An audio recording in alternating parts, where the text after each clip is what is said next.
Sigurado ba to? Mapapasunod ko ang nilalang kapag nasa akin ang rebulto. Siguradong sigurado. Pero mag-iingat ka. Sa oras na mawala ang rebulto, hindi mo na mapapasunod ang nilalang. Ano ang magiging kapalit kapag nasira o nawala ang rebulto?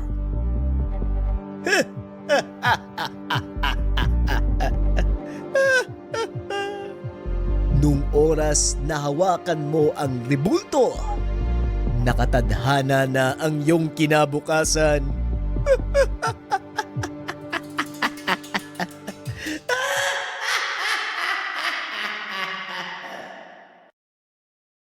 Saway, at saka malakas naman yung kita nyo eh. Ay nako, sobrang kulit mo. Pag-iisipan ko. Sasabihan na lang kita kapag kailangan ko. Sikat na supplier ng baboy si Mang Paeng. Mag-isa na lang sa buhay. Walang nakakaalam kung ano ang nangyari sa pamilya. Ang ipinagtataka ng karamihan lalong-lalo na si Bert. Paanong naaasikaso ang negosyo ng mag-isa? Higit sa lahat, kung bakit sobrang bilis lumaki ng baboy ni Mang Paeng. Palagi niya ring kinukumbinse ang matanda na kunin siyang tauhan. Bukod sa naaawa siya sa kalagayan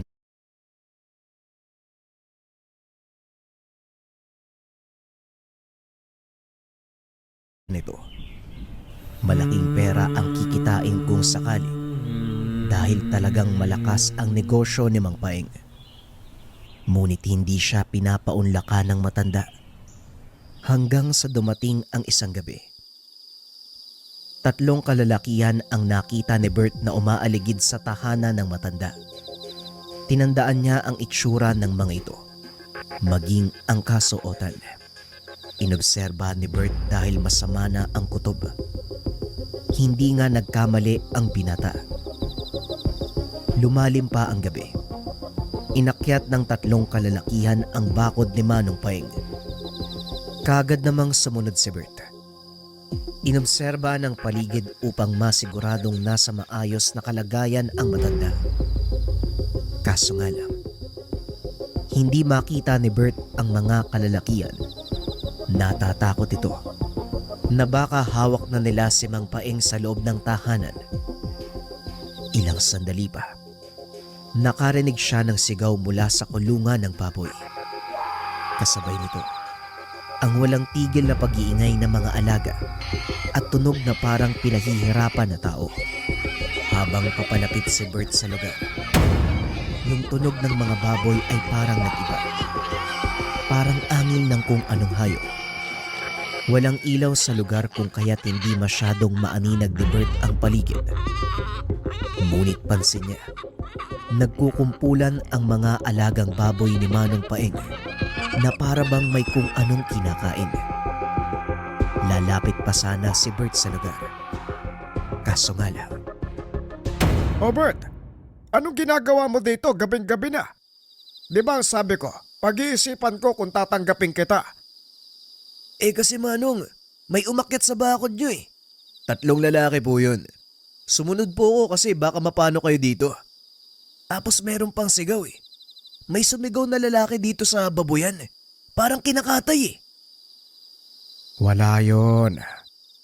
Baka yung mga baboy lang ang narinig mo. Minsan kasi, tunog tao sila lalo na kapag kumakain. At isa pa, wala akong napansing mga lalaki. Pero kanina may tumalon doon sa likod. Tumatakbo sila eh. Baka sila yung nakita mo. Pero yung narinig kong sigaw Manong, sino po yun? Imposibleng nagkamali ako. Dinig na dinig ko eh. Natigilan si Bert. Nag-iba ang itsura ng matanda. Nakatitig lang ito sa kanya. Hindi alam ni Bert. Nakaramdam siya ng kakaibang takot. Animoy kayang-kayang pumatay ni Mang Paeng. Lumakad ito papalapit sa kanya. Hinawakan siya sa balikat. Gusto sanang tumakbo ni Bert, pero hindi niya maikilos ang mga paa. May kung anong sinasabi si Mang Paeng pero hindi niya maintindihan. Bukas, pwede ka nang magtrabaho sa akin bukas. Nawala sa ulirat si Bert. Ang tanging nagmarka sa kanya, meron ng trabaho kinabukasan. Talaga po, Mang Paeng. Maraming salamat po ha. Ano po yung magagawin ko? At saka, ano po bang kailangan nyo? Kapag nagtanong ka pa, hindi kita tatanggapin. Sige na, bumalik ka na bukas ng umaga. Kinabukasan, may mga katanungan man sa isipan. Pero ang mahalaga para kay Bert, meron siyang bagong trabaho. Siguro nga, tumakbo na yung mga lalaki. May mga katanungan man sa isipan. Pero ang mahalaga para kay Bert, meron siyang bagong trabaho. Siguro nga, tumakbo na yung mga lalaki. Hindi na rin ako magtatanong kay Manong. Ang mahalaga may pera ako. Magmula ng araw na yun, nagsimula Mang Paeng magputol ng damo at maglinis ng bakuran. Ito ang kanyang gawain. Dalawang bagay din ang maigpit na ipinagbawal ni Manong Paeng. Huwag papakainin ang mga baboy at siya lamang ang gagawa nito. Huwag ding pumunta sa pinakalikod ng tahanan kung saan naroon pa ang ibang mga alaga dahil siya na ang bahala sa mga ito. Hindi na rin masyadong nagtanong si Paeng dahil sa tuwing magtatanong ito, palagi siyang tinatakot ni Mang Paeng na tatanggalin sa trabaho. Lumipas pa ang mga araw. May ilang bagay na napapansin si Bert. Yung mga bumibili ng baboy kay Manong Paeng. Hanggang doon lang sa harapan ng tahanan, hindi sila pinapapasok sa bakuran. At sa tuwing papakainin ni Mang Paeng ang mga alagang baboy, meron siyang hinahalo na kulay puting abo doon sa pagkain. Mang Paeng, matanong ko lang po ha.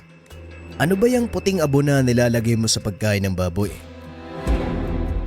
Pinulbos. Pinulbos na katawan ng tao.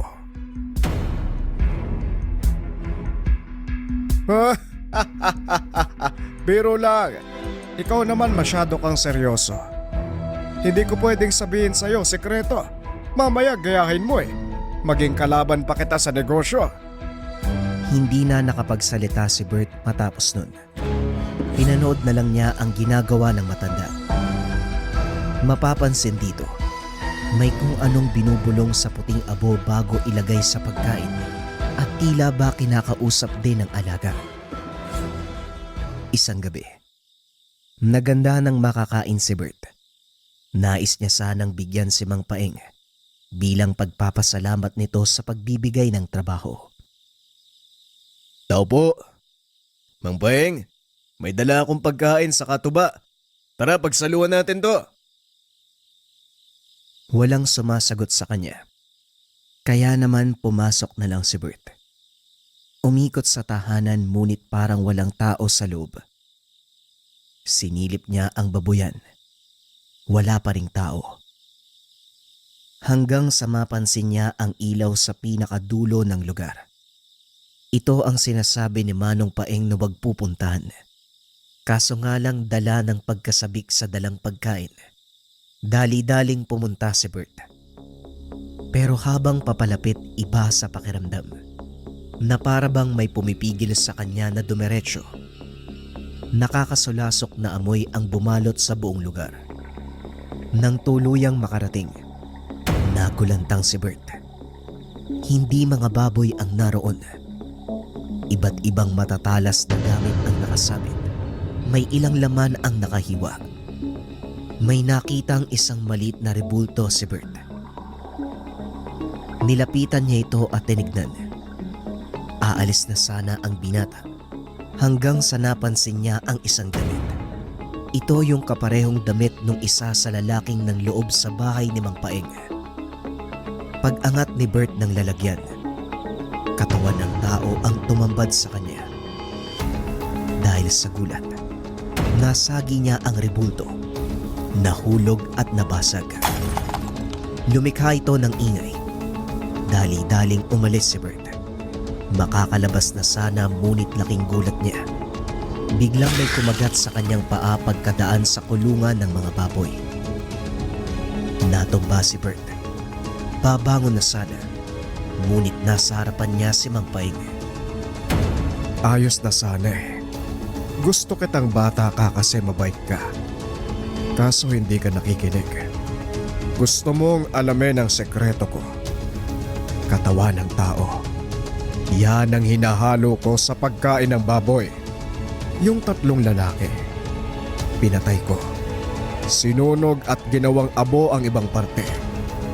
Ginugutom ko ang baboy ng ilang araw at kung may kaalaman ka sa mga baboy, kapag gutom ang mga yan, kahit ano kakainin nila, kahit buhay na tao. Ngayon hindi mo na ako pahihirapang humanap ng sangkap. Ikaw na mismo ang gumawa ng paraan para mamatay.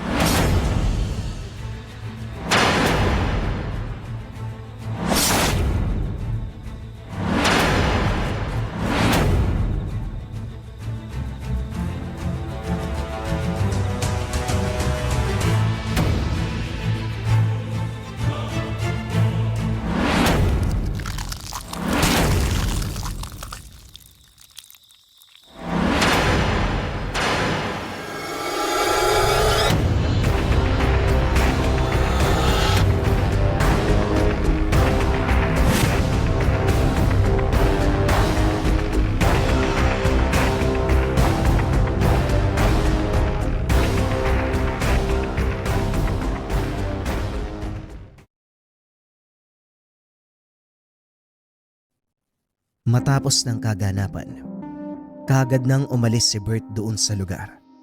Sa